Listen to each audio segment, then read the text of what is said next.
Maka larilah Daud dari Nayot dekat Rama. Sampailah ia kepada Yonatan, lalu berkata, "Apakah yang telah kuperbuat? Apakah kesalahanku dan apakah dosaku terhadap ayahmu, sehingga ia ingin mencabut nyawaku?" Tetapi Yonatan berkata kepadanya, "Jauhlah yang demikian itu. Engkau tidak akan mati dibunuh. Ingatlah, ayahku tidak berbuat sesuatu, baik perkara besar maupun perkara kecil, dengan tidak menyatakannya kepadaku. Mengapa ayahku harus menyembunyikan perkara ini kepadaku? Tidak mungkin."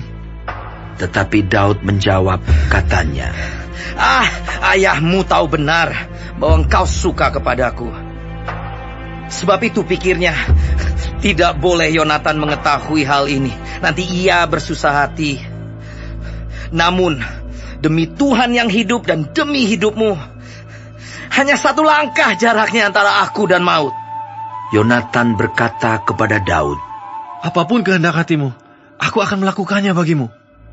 Lalu kata Daud kepada Yonatan, "Kau tahu, besok bulan baru.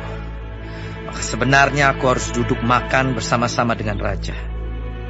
Jika engkau membiarkan aku pergi, maka aku akan bersembunyi di padang sampai lusa petang.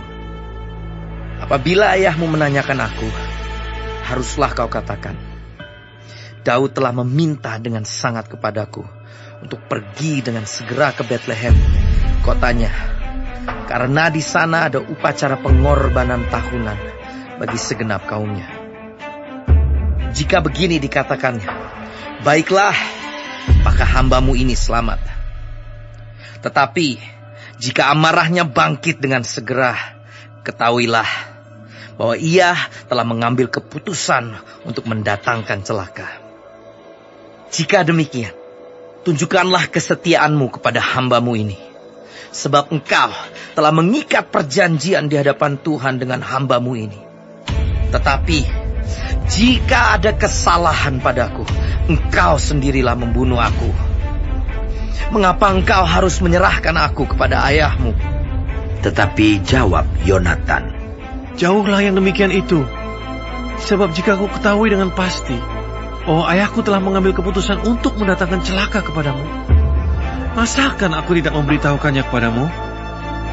Lalu bertanyalah Daud kepada Yonatan, "Siapakah yang akan memberitahukan kepadaku apabila ayahmu menjawab engkau dengan keras?"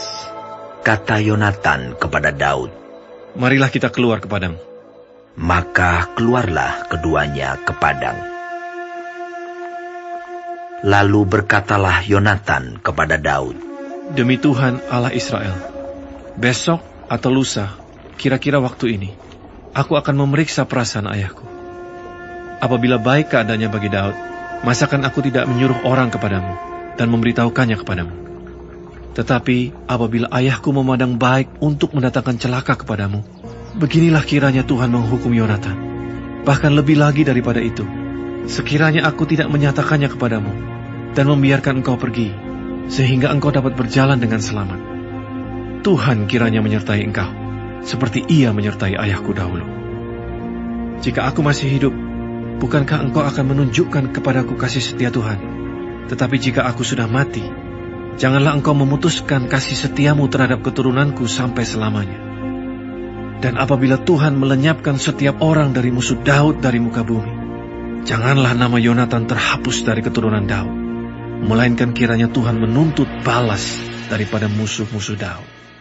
Dan Yonatan menyuruh Daud sekali lagi bersumpah demi kasihnya kepadanya, sebab ia mengasihi Daud seperti dirinya sendiri.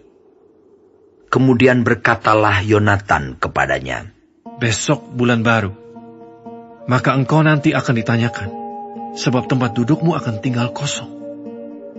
Tetapi lusa, engkau pasti akan dicari. Engkau harus datang ke tempat engkau bersembunyi pada hari peristiwa itu, dan duduklah dekat bukit batu. Maka aku akan memanahkan 3 anak panah ke samping batu itu, seolah-olah aku membidik suatu sasaran.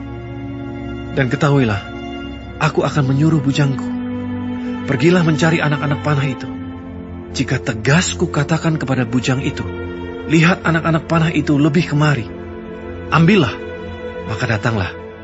Sebab demi Tuhan yang hidup, engkau selamat dan tidak ada bahaya apa-apa. Tetapi jika begini kukatakan kepada orang muda itu, lihat anak-anak panah itu lebih ke sana, maka pergilah, sebab Tuhan menyuruh engkau pergi.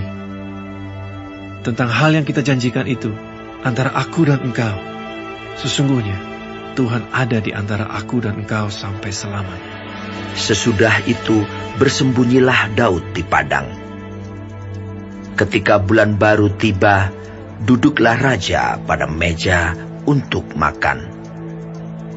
Raja duduk di tempatnya seperti biasa, dekat dinding. Yonatan berhadapan dengan dia.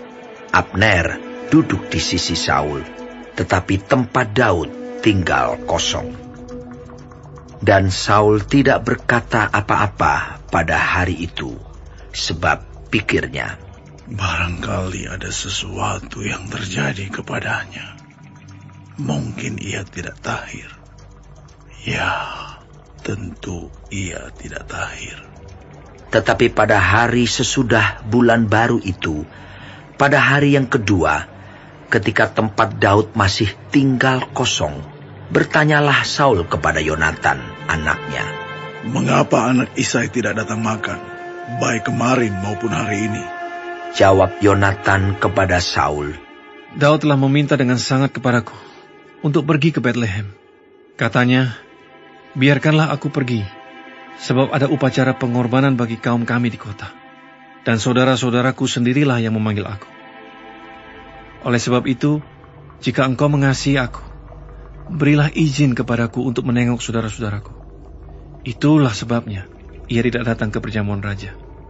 Lalu bangkitlah amarah Saul kepada Yonatan, katanya kepadanya, Anak sundal yang kurang ajar, bukankah aku tahu bahwa engkau telah memilih pihak anak Isai, dan itu noda bagi kau sendiri dan bagi perut ibumu? Sebab sesungguhnya selama anak Isai itu hidup di muka bumi, engkau dan kerajaanmu tidak akan kokoh. Dan sekarang, suruhlah orang memanggil dan membawa dia kepadaku, sebab ia harus mati. Tetapi Yonatan menjawab Saul ayahnya itu, katanya kepadanya, Mengapa ia harus dibunuh? Apa yang dilakukannya? Lalu Saul melemparkan tombaknya kepada Yonatan untuk membunuhnya. Maka tahulah Yonatan bahwa ayahnya telah mengambil keputusan untuk membunuh Daud. Sebab itu Yonatan bangkit dan meninggalkan perjamuan itu dengan kemarahan yang bernyala-nyala. Pada hari yang kedua bulan baru itu, ia tidak makan apa-apa. Sebab ia bersusah hati karena Daud, sebab ayahnya telah menghina Daud. Pada waktu pagi, keluarlah Yonatan ke padang bersama-sama seorang budak kecil, sesuai dengan janjinya kepada Daud. Berkatalah ia kepada budaknya, Larilah, carilah anak-anak panah yang kupanahkan. Baru saja budak itu berlari, maka Yonatan melepaskan sebatang anak panah lewat kepala budak itu. Ketika budak itu sampai ke tempat letaknya anak panah yang dilepaskan Yonatan itu, maka berserulah Yonatan dari belakang budak itu, katanya, Bukankah anak panah itu lebih ke sana? Kemudian berserulah Yonatan dari belakang budak itu, Ayo cepat, jangan berdiri saja. Lalu budak Yonatan memungut anak panah itu dan kembali kepada tuannya. Tetapi budak itu tidak tahu apa-apa. Hanya Yonatan dan Daudlah yang mengetahui hal itu. Sesudah itu Yonatan memberikan senjatanya kepada budak yang menyertai dia dan berkata kepadanya, Pergilah, bawalah ke kota. Maka pulanglah budak itu, lalu tampillah Daud dari sebelah bukit batu. Ia sujud dengan mukanya ke tanah dan menyembah 3 kali. Mereka bercium-ciuman dan bertangis-tangisan. Akhirnya Daud dapat menahan diri. Kemudian berkatalah Yonatan kepada Daud, "Pergilah dengan selamat. Bukankah kita berdua telah bersumpah demi nama Tuhan? Demikian, Tuhan akan ada di antara aku dan engkau, serta di antara keturunanku dan keturunanmu, sampai selamanya." Setelah itu, bangunlah Daud dan pergi, dan Yonatan pun pulang ke kota.